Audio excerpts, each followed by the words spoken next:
दे रहा है। जी सर, आप यहाँ जो नौजवान का ठीक है, आपके सामने एक चुनाव चुनौती है।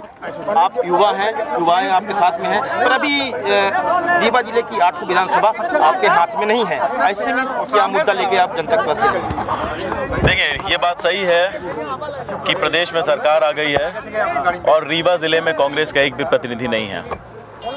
लेकिन एक बात और सही है कि पहली बार इतिहास में ऐसा हुआ है कि एक 34 वर्ष के लड़के को कांग्रेस पार्टी ने लोकसभा का टिकट रीवा में दिया है। मेरी पारिवारिक पृष्ठभूमि हो सकती है, हाँ ऐसा है कि मेरे परिवार का 70 वर्षों से लोगों से नाता है, पारिवारिक संबंध हमारा सबका है। लेकिन उससे भी बढ़कर सबसे महत्वपूर्ण बात यह है इस टिकट में कि ये टिकट रीवा के युवा को मिली है। आज 65% देश युवा है और जो ये टिकट आदरणीय कमलनाथ जी और राहुल गांधी जी ने दी है, ये युवाओं के सम्मान में दी है और ये युवाओं की टिकट है। इसका उदाहरण आप यहाँ देख रहे हैं, यहाँ हजारों की संख्या में युवा मौजूद हैं। ये उसी सम्मान का बदला पार्टी को देना चाहते हैं।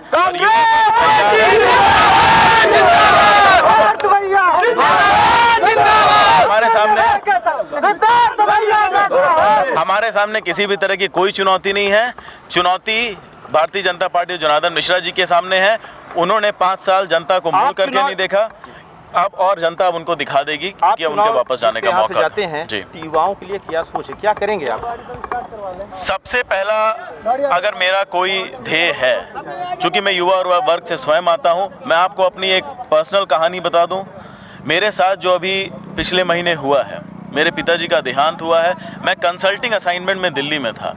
कंसल्टिंग असाइनमेंट करने के लिए मुझे दिल्ली क्यों जाना पड़ा? कारण उसका यह है क्योंकि उस तरह के काम और उस तरह के रोजगार रीवा में नहीं है। ऐसा ये मेरी कहानी नहीं है, ये हर युवा की कहानी है रीवा में कि अगर उनके माँ बाप को कुछ हो जाए तो अपनी नौकरी से वापस नहीं आ सकते हैं, उनको जिंदा नहीं देख सकते हैं। ऐसा हमारे साथ ही क्यों होता है?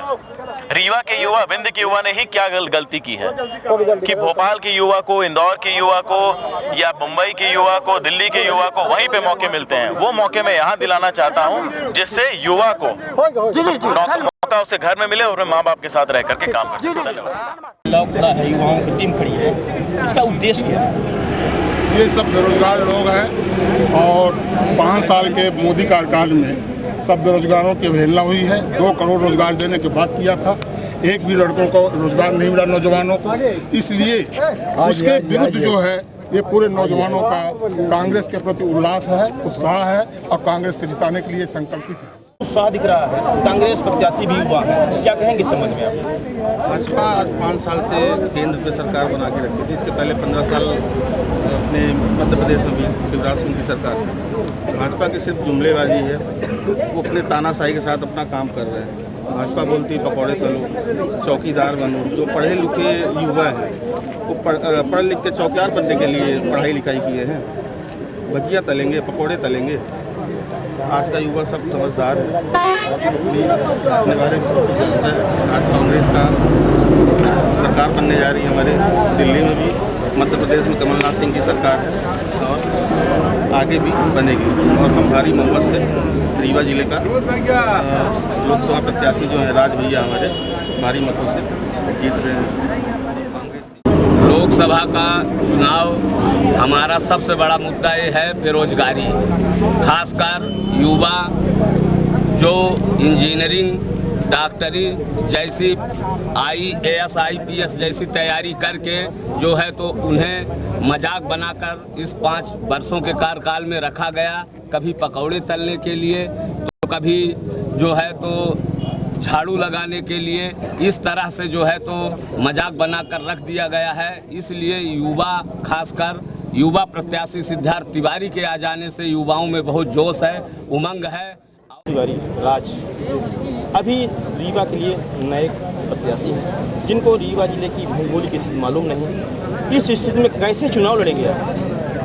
देखिए, ऐसा है कि सिद्धार्थ तिवारी जी पुराने राजनीतिक घराने से हैं, उनको सब सिचुएशन मालूम है पूरे क्षेत्र की। और उनके बाबा जी माननीय स्वर्गीय श्री श्रीनिवास तिवारी जी और स्वर्गीय सुंदरलाल जी तिवारी जी के पुत्र हैं। आदरणीय स्वर्गीय तिवारी जी के नाती हैं, इसलिए उनके पहचान की कमी नहीं है, न पहचान के मोहताज हैं। और पूरी जनता रीवा जिले के रीवा निर्वाचन क्षेत्र से एक स्वर से आवाज़ उठा चुकी है कि अब की बार सिद्धार्थ तिवारी